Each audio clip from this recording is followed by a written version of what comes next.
Assalamu alaikum and welcome back to my first video lecture. Today I am very much excited. ये मेरा पहला video lecture है और हम स्टार्ट करेंगे FSc part 1 chapter number 1 basic concept से। तो जो टॉपिक आज हम डिस्कस करेंगे वो है एटम, मॉलिक्यूल, आयन और मॉलिक्यूलर आयन। सबसे पहले हम डिस्कस करते हैं एटम के बारे में।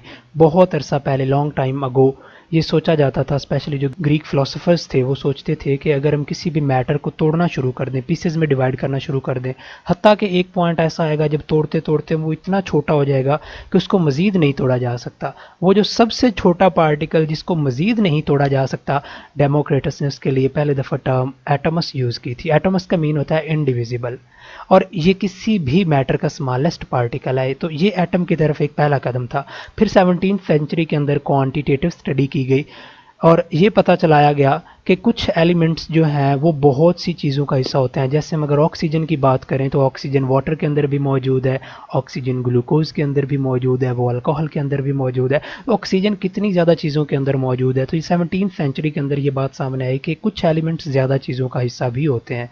फिर 1808 के अंदर जॉन डाल्टन, एक इंग्लिश स्कूल टीचर थे, उन्होंने कहा कि law of conservation of matter और लॉ ऑफ डेफिनेट प्रोपोर्शन, ये जो दोनों लॉज हैं ये सिर्फ उसी वक्त एक्सप्लेन हो सकते हैं जब मैटर छोटे छोटे पीसेस से मिलकर बना हो, यानी एटम्स से मिलकर बना हो। और उन्होंने एक एटॉमिक थ्योरी पेश की थी। एटॉमिक थ्योरी के पास्टुलेट्स को हम देखते हैं। पहला पास्टुलेट ये था कि matter is composed of atom. Matter जो है वो एटम से मिलकर बनता है। अगर हम लिक्विड को देखो, किसी सॉलिड को देखें, किसी गैस को देखें, हमारे इर्द गिर्द जितने भी पार्टिकल्स हैं, जितना भी मैटर है, अगर हम उसको देखें तो वो सारा किससे मिलकर बनता है? एटम्स से मिलकर बनता है। और दूसरा जो पॉइंट था वो ये था कि atom is smallest particle of an element which can take part in chemical reaction, कि एटम किसी भी एलिमेंट का वो छोटे से छोटा ज़र्रा है जो केमिकल रिएक्शंस में हिस्सा लेता है। ये आज़ादाना भी रह सकते हैं और आज़ादाना नहीं भी रह सकते। अगर आज़ादाना नहीं रहेंगे तो फिर कैसे रहेंगे? ये कंबाइंड स्टेट में होंगे। एक एटम किसी दूसरे एटम के साथ मिलकर रहेगा। जो इंडिपेंडेंट हैं वो हैं नोबल गैसेस, हीलियम है, नियॉन है, आर्गॉन है, क्रिप्टॉन है। इनके ऑक्टेट कंप्लीट होते हैं, ये डुप्लेट, तो इस वजह से ये किसी के साथ रिएक्ट नहीं करते, ये आज़ादाना हालत में पाए जाते हैं। जबकि जो बाकी हैं वो कंबाइंड स्टेट के अंदर हमें मिलते हैं, जैसे हाइड्रोजन है, नाइट्रोजन है, ऑक्सीजन है। ये एलिमेंट जो है इनके जो एटम्स होते हैं वो सारे के सारे कंबाइंड स्टेट में होते हैं। They do not exist independently. Next था फिर मॉडर्न रिसर्चेस की गई, क्या एटम सबसे छोटा है या इससे भी कोई चीज़ मज़ीद छोटी है? तो मॉडर्न रिसर्चेस ने बताया कि नहीं, एटम के अंदर भी चीज़ें होती हैं जो कि सब एटॉमिक पार्टिकल्स हैं। जो फंडामेंटल पार्टिकल्स हैं उनमें है प्रोटॉन, इलेक्ट्रॉन और न्यूट्रॉन। लेकिन अगर हम सिर्फ इस तक महदूद रहें तो ये भी ठीक नहीं है। अब मॉडर्न रिसर्चेस ये बताती हैं कि इस तरह के 100 से भी ज़्यादा पार्टिकल जो हैं वो एक एटम के अंदर पाए जाते हैं। लेकिन ये फंडामेंटल, हम डिस्कस सिर्फ प्रोटॉन, इलेक्ट्रॉन और न्यूट्रॉन को करते हैं। फिर जैकब बर्जीलियस, बहुत ही इंपॉर्टेंट वर्क केमिस्ट्री के अंदर इन्होंने किया। इन्होंने एक तो एटॉमिक मैसेज के बारे में इंफॉर्मेशन दी, और सिंबल्स जो हम कार्बन के लिए सी लिखते हैं या हाइड्रोजन के लिए एच लिखते हैं, ये जो सिंबल का मेथड था ये इन्होंने इंट्रोड्यूस करवाया था। और एटॉमिक मैसेज इन्होंने इतने एग्जैक्ट बताए थे उस दौर में कि वो मॉडर्न वैल्यूज़ के साथ काफ़ी ज़्यादा मैचिंग है। अगर हम नाइट्रोजन की बात करें तो इन्होंने जो नाइट्रोजन का एटॉमिक मैस उस दौर में बताया था वो था 14.05, और जो रिसेंट स्टडीज़ हैं वो बताती हैं कि वो है 14.01। देखिए, इतने पुराने दौर में जब इतने ज़्यादा इंस्ट्रूमेंट्स नहीं थे फिर भी इतनी एग्जैक्ट वैल्यू बताना ये एक बहुत बड़ी अचीवमेंट थी। इन्होंने 2000 प्लस एक्सपेरिमेंट्स किए थे सिर्फ इनके मैसेज को डिटर्मिन करने के लिए। 10 साल इन्होंने वर्क किया था इसके ऊपर, और जितने भी उस वक्त तक तकरीबन 50 के गिर्द एलिमेंट जो थे वो नाउन थे, और उन्होंने उन सब के जो एटॉमिक मैसेज और सिंबल्स डेजिग्नेट किए थे। एक बहुत बड़ी अचीवमेंट थी। नेक्स्ट हम मूव करते हैं, क्या एटम एग्जिस्ट करता है? तो उसके लिए कोई एविडेंस, कोई सबूत, वो कितना छोटा है, कितना बड़ा है, उसका मैस कितना है, कितना वजनी है, ये सारी चीज़ें जो है वो हम देखेंगे। तो उसको देखने के लिए हमारे पास दो पॉसिबिलिटीज़ हैं, या तो हम ऑप्टिकल माइक्रोस्कोप यूज़ करें या फिर इलेक्ट्रॉन माइक्रोस्कोप यूज़ करें। देखते हैं कौन सी एटम को दिखा सकती है और कौन सी नहीं दिखा सकती। अगर हम ऑप्टिकल माइक्रोस्कोप की बात करें तो इसके अंदर जो सोर्स है वो विजिबल लाइट होती है। अब जिस चीज़ का भी इमेज बनाना हो, उसको ऑब्जर्व करना हो, लाइट उसके ऊपर गिराई जाती है और जो रिजल्ट आता है रिफ्लेक्शन के ज़रिए, उसके ज़रिए हम उसके इमेज को स्टडी कर रहे होते हैं। अब विजिबल लाइट जो है ये सिर्फ दिखा सकती है 500 नैनोमीटर तक के ऑब्जेक्ट्स को, और 1 नैनोमीटर जो होता है वो 10⁻⁹ मीटर के बराबर होता है। इससे छोटी चीज़ें जो हैं ये नहीं दिखा सकती, और एटम इससे भी छोटा है। तो फिर ऑप्टिकल माइक्रोस्कोप के ज़रिए तो ये पॉसिबल नहीं है। फिर कैसे हम देखेंगे? फिर हमारे पास है इलेक्ट्रॉन माइक्रोस्कोप। इसके अंदर लाइट नहीं यूज़ की जाती, बल्कि एक बीम ऑफ इलेक्ट्रॉन जो है वो यूज़ की जाती है, वो जाती है स्ट्राइक करती है और उसके ज़रिए फिर इमेज बनाए जाते हैं, उसके ज़रिए हम स्टडी। तो ये तकरीबन साइज़ ऑफ एटम के अकॉर्डिंग और ये साइज़ ऑफ एटम को दिखा सकती है। अगर यहाँ पर मैं दिखा सकूँ तो एक 15 मिलियन टाइम्स उसको मैग्नीफाई किया गया है और ग्रेफाइट के एक पोर्शन को दिखाया गया है। तो इस पिक्चर के अंदर जो आपको वाइट लाइंस नज़र आ रही हैं ये असल में एटम्स हैं। असल में ग्रेफाइट का स्ट्रक्चर लेयर्ड स्ट्रक्चर होता है, लेयर अपॉन लेयर होती है, और जब लेयर के ऊपर लाइट पड़ती है रिफ्लेक्ट हो जाती है तो वो वाइट पोर्शन बन जाता है जो आगे चली जाती है उसका ब्लैक पोर्शन। तो यहाँ पर जो वाइट बैंड बने हुए हैं सारे के सारे, ये जो वाइट बैंड्स हैं ये इसकी एक्सप्लेनेशन है कि यहाँ पर क्या मौजूद है, एटम्स मौजूद हैं, यहाँ पर उनकी लेयर्स मौजूद हैं। फिर 20th सेंचुरी के अंदर एक्स रेज आ गई, एक्स रे स्टडी के ज़रिए चेक किया गया, तो उस वक्त बताया गया कि जो एटम है उसकी डायमीटर रेंज जो है, अगर एक सर्कल हो तो वन पॉइंट से बिल्कुल दूसरे पॉइंट पर जो मिड से गुजरे वो डायमीटर है, तो उसका डायमीटर जो है वो 2 × 10⁻⁻10 मीटर यानी 0.2 नैनोमीटर की रेंज के अंदर उसके डायमीटर थे। जो 10⁻⁻10 होता है इसको मीटर होता है, इसको एंगस्ट्रम भी बोला जाता है। तो 2 एंगस्ट्रम कह लें, ये 0.2 नैनोमीटर कह लें, ये इक्विवेलेंट क्वांटिटीज़ हैं। फिर जो मैस की रेंज है, क्या एटम बहुत वजनी होता है या बहुत हल्का होता है? एटम इंतहाई छोटा होता है, इसके छोटेपन का अंदाज़ा हम एक वीडियो के ज़रिए देखते हैं, लेकिन फ़िलहाल आप याद रखें कि जो मैस रेंज है वो है 10⁻⁻27 से लेकर 10⁻⁻25 kg। तो ये तो -25 -27 बार बार लिखना ये इनकन्वीनियंट है, इसीलिए हम इतना बड़ा यूनिट केजी यूनिट यूज़ नहीं करते, बहुत ही छोटा यूनिट जो है वो यूज़ करते हैं और उसको बोलते हैं एटॉमिक मास यूनिट। जो एटम्स के मास हैं उसको इसके ज़रिए रिप्रेजेंट किया जाता है, और 1 AMU जो है ये 1.661 × 10⁻⁻27 kg के बराबर होता है। और यही वैल्यू अगर पूछी जाए ग्राम्स के अंदर तो हम किलो जो है प्रीफिक्स उसकी वैल्यू लगाएंगे वो 10⁻3, तो हमारे पास बचेगी 10⁻⁻24, यानी 1 AMU = 1.661 × 10⁻⁻24 kg। इसका मज़ीद हम अंदाज़ा ये लगा सकते हैं कि एक फुल स्टॉप के अंदर तकरीबन 200 मिलियन एटम्स होते हैं। एक फुल स्टॉप जो हम अपने पेन के ज़रिए लगाते हैं उसके अंदर 2 मिलियन एटम्स मौजूद होते हैं। नेक्स्ट हम देखते हैं कुछ MCQs जो प्रीवियसली बोर्ड में रिपीट हुए हैं, आप चेक कर सकते हैं। यहाँ पर एक MCQs है, an ordinary microscope can measure size of an object up to. एक ऑर्डिनरी माइक्रोस्कोप जो है, ऑप्टिकल माइक्रोस्कोप जो है वो कितना साइज़ मेजर कर सकती है। आप इस वीडियो को पॉज करें और इसको आंसर करने की कोशिश करें। Correct option is 500 nanometre. Recently हमने डिस्कस किया है कि जिसकी रेजोल्यूशन पावर है वो 500 नैनोमीटर है। एन ऑर्डिनरी और ऑप्टिकल माइक्रोस्कोप वो 500 नैनोमीटर तक के ऑब्जेक्ट्स को दिखा सकती है। नेक्स्ट जो है MCQs एंट्री लेवल का है। एंट्री लेवल में कुछ स्टेटमेंट्स को घुमाया फिराया जाता है, वही काम यहाँ पर भी है। Half of a full stop में contain atoms, try to answer it. इसका आंसर क्या होगा?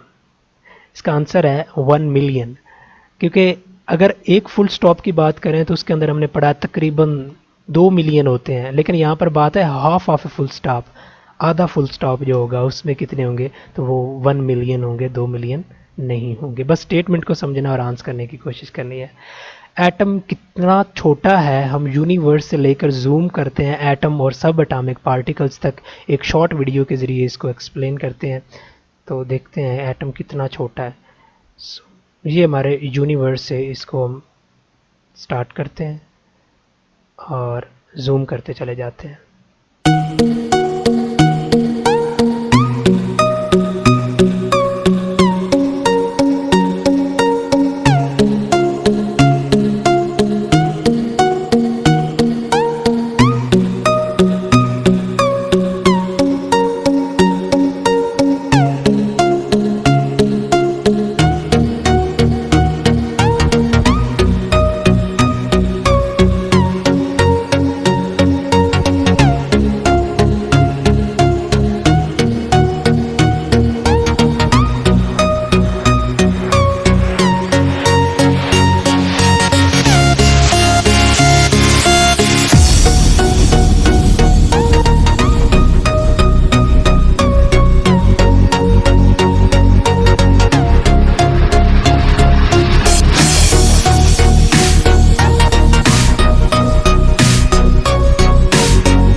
इस तरह हमने देखा किस तरह एक यूनिवर्स से जूम करते करते हमें आप अंदाज़ा लगाएं कि कितना जूम किया गया और एक इंसान की आंख और फिर उससे छोटी चीज़ें ब्लड वेसल्स के अंदर हमारे मौजूद सेल्स और उन सेल्स से भी नीचे छोटी चीज़ें, तो कितना एटम का साइज़ जो है वो बहुत ही छोटा है।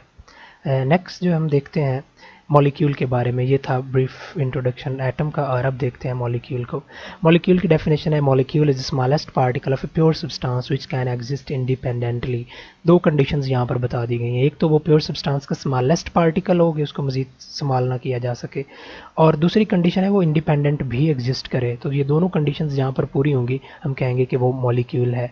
इसके अंदर एक एटम भी हो सकता है और एक से ज़्यादा एटम भी हो सकता है। बाज़ अवत जब मॉलिक्यूल का वर्ड ज़हन में आता है तो हम कहते हैं it is the combination of atom. It is not always true, ये हमेशा सही नहीं है।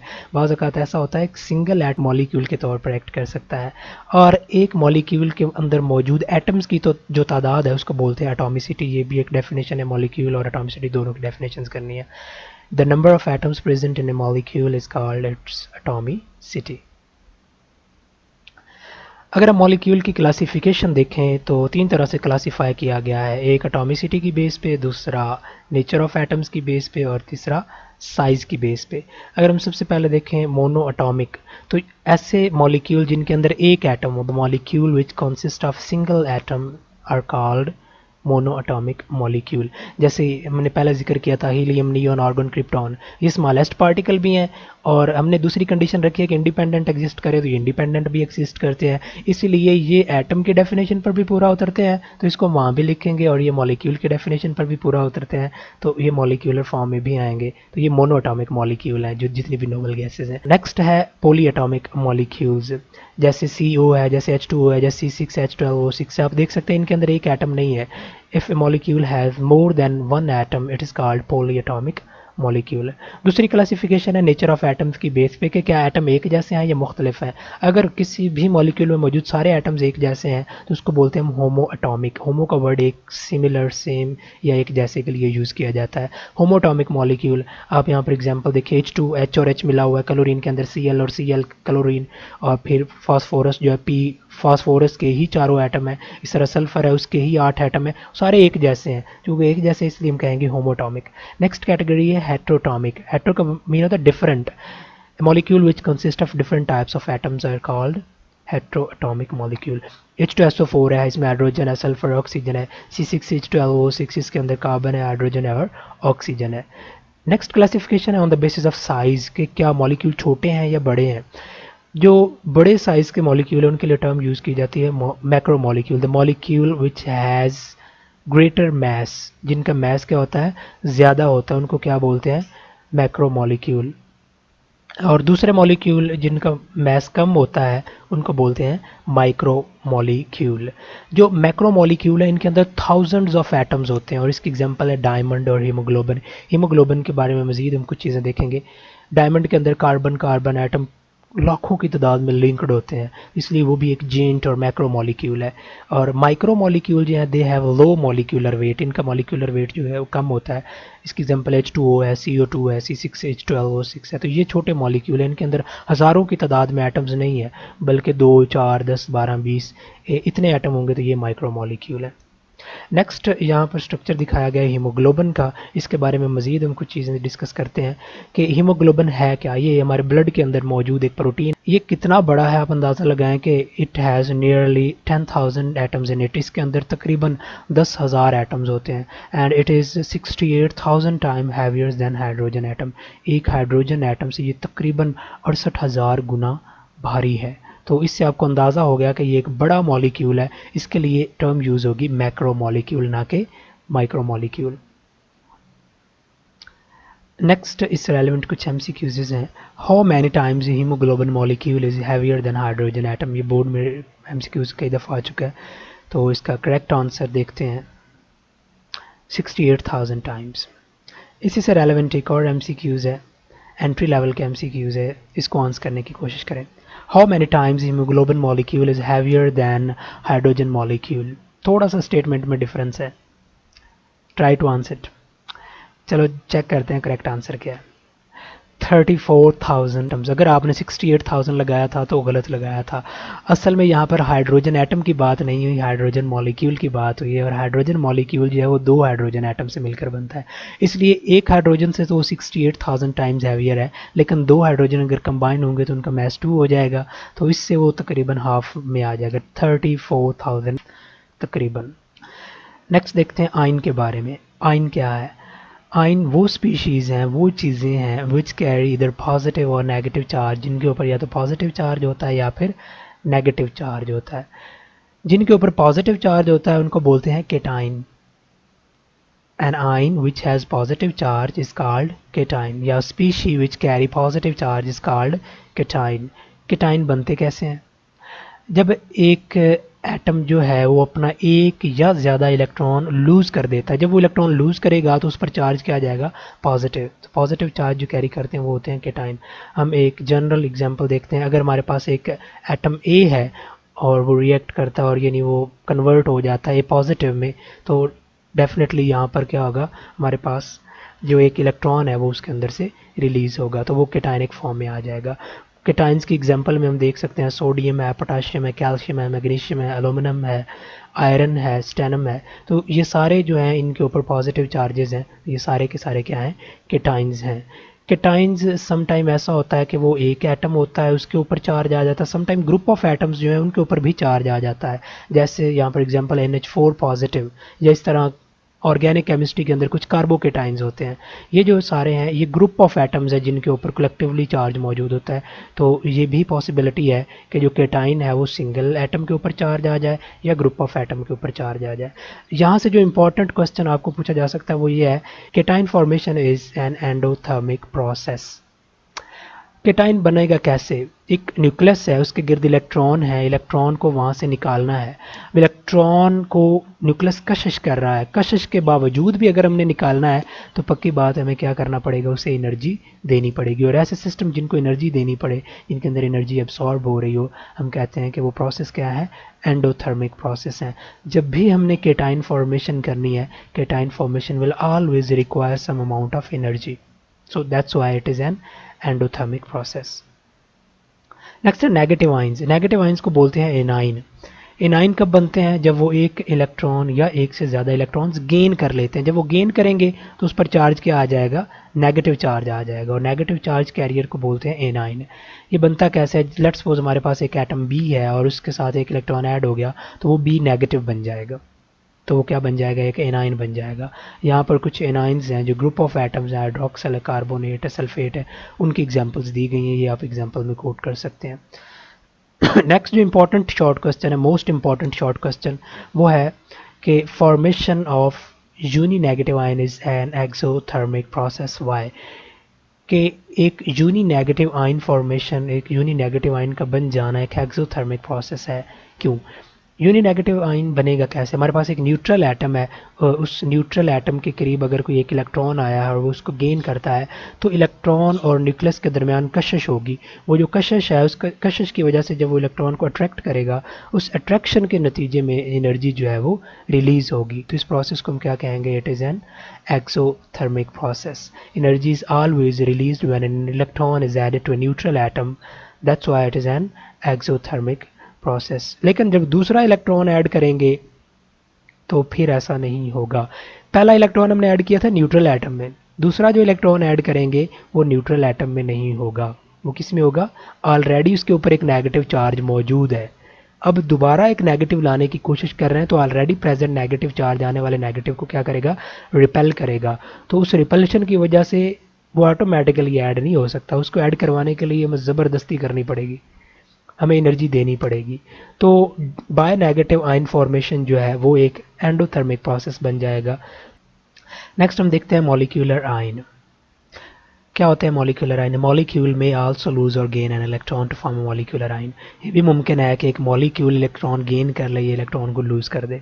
ऐसा होगा तो उसको क्या बोलेंगे? Molecular ion. इसकी एग्जांपल है CH4 positive, CO positive, N2 positive. पहले एक वो मॉलिक्यूल है, CH4 एक मॉलिक्यूल है, CO एक मॉलिक्यूल है, N2 एक मॉलिक्यूल है।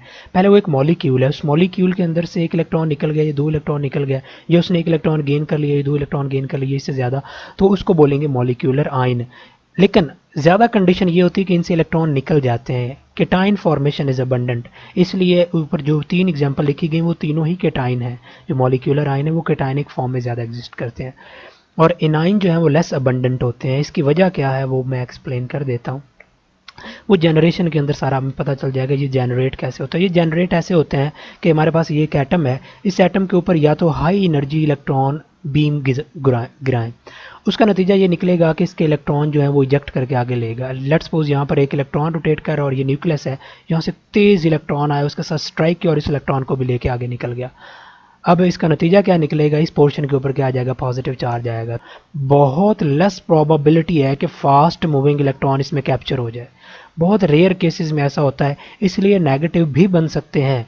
लेकिन जब हम उसके ऊपर फास्ट मूविंग इलेक्ट्रॉन बम्बार्ड करवाते हैं तो वो मोस्टली ऐसा करता है कि इलेक्ट्रॉन को इजेक्ट करके ले जाता है। तो इसलिए जो मॉलिक्यूलर आयन है वो मोस्टली क्या होते हैं, कैटायनिक होते हैं। अगर वो रेयर केसेस में कैप्चर हो जाए, वहीं पर रह जाए जो इलेक्ट्रॉन आ रहा था, तो उसके ऊपर क्या आ जाएगा, नेगेटिव, फिर वो एनायनिक बन सकता है। या फिर अल्फ़ा पार्टिकल गिराने से भी मॉलिक्यूलर आयन बन जाते हैं, या एक्स रे किसी गैस के अंदर से गुजारने से वो भी उसको आयनाइज कर देती हैं। गैस के मॉलिक्यूल जो हैं वो भी कैटायनिक फॉर्म में आ जाते हैं। तो यहाँ से इससे रिलेटेड एक एमसीक्यूज़ है, which is not a molecular ion. इसमें से कौन सा मॉलिक्यूलर आयन नहीं है, helium, CH4 positive, NH4 positive, या CO। करेक्ट ऑप्शन है NH4 पॉजिटिव। वजह क्या है, हीलियम क्या मॉलिक्यूल है, मॉलिक्यूल है, और उसके ऊपर चार्ज भी है, तो वो मॉलिक्यूलर आयन है। CH4 मीथेन मॉलिक्यूल है, ठीक है, उसके ऊपर चार्ज है तो वो भी मॉलिक्यूलर आयन है। CO कार्बन मोनोऑक्साइड, ये एक मॉलिक्यूल है, तो इस मॉलिक्यूल के ऊपर भी चार्ज मौजूद है तो ये भी मॉलिक्यूलर आयन है।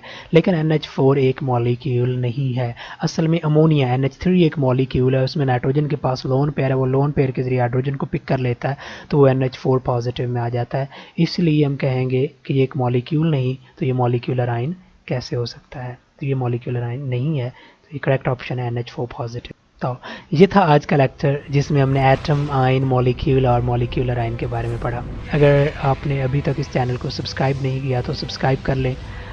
अब इससे रिलेटेड जो असेसमेंट है वो फेसबुक पेज के ऊपर अपलोड कर दी जाएगी। अगर आपने अभी तक हमारा फेसबुक पेज लाइक नहीं किया तो डिस्क्रिप्शन में उसका लिंक मौजूद है, उसको लाइक करें। वहाँ पर असेसमेंट होगी, उसको घर सॉल्व करने की कोशिश करें। अगर फिर भी कोई मुश्किल है, कोई चीज़ समझ नहीं आई, तो वहाँ पर आप क्वेश्चन कर सकते हैं, या वहाँ पर हमारे सोशल मीडिया डिस्कशन ग्रुप्स की इन्फॉर्मेशन होगी, आप उन ग्रुप्स को ज्वाइन कर सकते हैं ताकि आप ज़्यादा से ज़्यादा गेन कर सकें। See you soon in next video.